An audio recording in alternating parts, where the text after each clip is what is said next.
سورۃ نساء آیت نمبر 123. لیس بیامانشکم ولا امانش اہل الکتاب، نہ تمہاری آرزوؤں پر موقوف ہے اور نہ اہل کتاب کی آرزوؤں پر موقوف ہے. من یعمل سوءا یجز بہ ولا یجد لہ من دون اللہ ولییا ولا نصیرا، جو بھی کوئی برائی کرے گا اسے اس کی جزا دی جائے گی اور وہ اپنے لیے اللہ کے سوا نہ کوئی دوست پائے گا اور نہ ہی کوئی مددگار. جو سب سے پہلے اس آیت میں لفظ ہے کہ تمہاری آرزوؤں اور اہل کتاب کی آرزوؤں پر موقوف نہیں ہے، اس سے در حقیقت مراد دین اسلام ہے. دین اسلام، اللہ رب العزت فرما رہے ہیں اس آیت کے اندر، کسی کی خواہشوں کا نام دین اسلام نہیں ہے. ہم کہیں کہ یہ میرا دل چاہتا ہے تو کیا یہ دین اسلام بن جائے گا؟ نہیں. میرا دل نہیں چاہ رہا نماز پڑھنے کا تو کیا یہ دین اسلام سے نکل جائے گا؟ نہیں. دین اسلام، اللہ رب العزت فرما رہے ہیں، ایسے دین کا، ایسے ایمان کا نام ہے جو دلوں میں راسخ ہو جاتا ہے اور اس کے بعد عمل سے اس کی تصدیق ہوتی ہے. یعنی ایمان کیا ہے؟ دل میں راسخ ہونے کے نام کو ایمان کہتے ہیں، اور ساتھ ساتھ تصدیق کس بات کی ہوتی ہے؟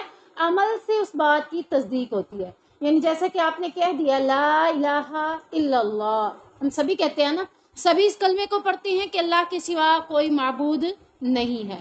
اب عمل سے اس بات کی تصدیق کیسے کریں گے؟ عمل سے اس بات کی تصدیق ایسے ہوگی کہ اللہ کے سوا کوئی حاجت روا نہیں ہے، ہمارا کوئی بھی کام ہے تو ہم اللہ کے حضور رکھیں گے. اللہ کے علاوہ کسی اور جگہ پر جا کر اپنے نظر نیاز، اپنی حاجتیں، اپنی مشکلیں، اپنے جو بھی معاملات ڈسکشن ہے وہ کسی اور سے نہیں کریں گے. تو یہ کیا ہوگا؟ لا الہ الا اللہ دل میں بھی داخل ہو گیا ہے اور عمل سے بھی تصدیق ہو رہی ہے کہ مجھے کوئی بھی مشکل آئی ہے، میں نے اللہ کے علاوہ کسی اور کے در پر نہیں گئی. تو دین اسلام اسی چیز کا نام ہے کہ ایمان دل میں راسخ کر جانا اور عمل سے اس کی تصدیق ہو جانا. جو شخص کسی بات کا دعویٰ کرے تو خالی دعوے سے کچھ بھی نہیں ہوتا. آپ کہیں کہ میں یہ کام کر سکتی ہوں، لیکن کیا آپ کے صرف کہنے پر کوئی مان لے گا؟ جب تک کہ وہ کہے گا کہ آپ کو میں وہ کام کرتا ہوا نہ دیکھ لوں. ایون کہ آپ کہیں کہ مجھے کوکنگ کرنی آتی ہے، لیکن وہ کوئی بھی آپ کی کوکنگ کی والی بات کے اوپر آپ کو مانے گا نہیں جب تک کہ عمل سے تصدیق نہیں ہوگی. عمل سے تصدیق کیسے ہوگی؟ کہ آپ کو پکاتا ہوا دیکھیں گے، کوکنگ کرتا ہوا دیکھیں گے تو وہ کہیں گے ہاں یہ کوکنگ کر سکتی ہے. خالی کہہ لینا کہ مجھے تو بڑی کوکنگ آتی ہے تو یہ بات خالی کہہ دینے سے کوئی بھی تصدیق نہیں کر رہا. تو ایمان صرف خالی کہہ دینے کا نام نہیں ہے کہ میں مسلمان ہوں، بلکہ عمل تمہارا اور میرا اس بات کی تصدیق کرے کہ واقعتاً ہم مسلمان ہیں. ہمیں زبان سے کہنے کی کیوں ضرورت پڑے کہ میں نے بھی اسلام کو قبول کر لیا ہے، میرے دل میں بھی ایمان ہے، بلکہ میرا عمل اس بات کی تصدیق کر کے دکھائے کہ واقعتاً میں دین اسلام پر عمل کرنے والی ہوں. تو یہاں اللہ تعالیٰ نے کہا ہے کہ دین ظاہری نمود و نمائش کا نام نہیں ہے. یعنی یہ نہیں ہے کہ آپ ظاہری طور پر خوبصورت ہیں اور مزید آپ پارلر پہ جا کر اپنے آپ کو خوبصورت کر لیں، لباس آپ خوبصورت پہن لیں، جوتا آپ خوبصورت پہن لیں تو آپ کہیں کہ یہ دین اسی چیز کا نام ہے. صرف ظاہری نمود و نمائش کا نام نہیں ہے. اللہ جمیل ہے، اللہ جمیل ہے تو جمیل کو پسند بھی کرتا ہے. یعنی اللہ جمیل ہے سے مراد کیا ہے؟ اللہ خوبصورت ہے اور خوبصورتی کو پسند کرتا ہے. لیکن خالی آپ اپنی باہر سے اپنے آپ کو ٹھیک کر لیں، آپ بڑی پرفیکٹ ہو کر گھر میں بیٹھی ہیں، مہمان آنے کا انتظار کر رہی ہیں، مہمان آتا ہے آپ کو تو دیکھتا ہے کہ آپ ٹیپ ٹاپ میں ہیں، لیکن آپ کا گھر گندا ہے، اس کے اوپر اچھا تاثر پڑے گا آپ کا؟ وہ کہے گا کہ یہ عورت جو ہے یہ واقعی کہتی ہے میں تو بڑی صاف ستھری رہتی ہوں. تو صرف اپنے آپ کو صاف ستھرے رکھنے سے کوئی صاف ستھرا نہیں بن جائے گا، بلکہ عمل اس کی تصدیق کیسے کرے گا؟ اس کا بیڈ روم بھی صاف ہو، اس کا واش روم بھی صاف ہو، اس کا کچن بھی صاف ہو. یہ اس کے عمل کی تصدیق ہوگی کہ آیا واقعتاً جو کہتی ہے نا میں تو بڑی صفائی پسند ہوں، میری نیچر ہے، دیکھو میں ہمیشہ عمدہ لباس پہنتی ہوں. خالی عمدہ لباس پہننا نیچر صفائی کی بات نہیں ہے. آپ کے ارد گرد سارا ماحول صاف ستھرا ہوگا، عمل اس بات کی تصدیق کرے گا تو پھر جا کر اس بات کی آپ گارنٹی دے سکتے ہیں کہ جو بھی بات کر رہے ہیں عمل سے اس کو ثابت کرنا ہوگا. تو اللہ تعالیٰ کہہ رہے ہیں خالی مسلمان کہہ دینے سے تمہارا مسلمان ہونا کافی نہیں رہے گا، بلکہ عمل سے تمہیں مجھے تصدیق کرنی ہوگی کہ ہاں تم مسلمان ہو. اب ایک مسلمان کیسے ہے؟ بڑی عام سی حدیث ہے، چھوٹی سی ہے کہ مسلمان اور کافر میں فرق کرنے والی چیز کیا ہے؟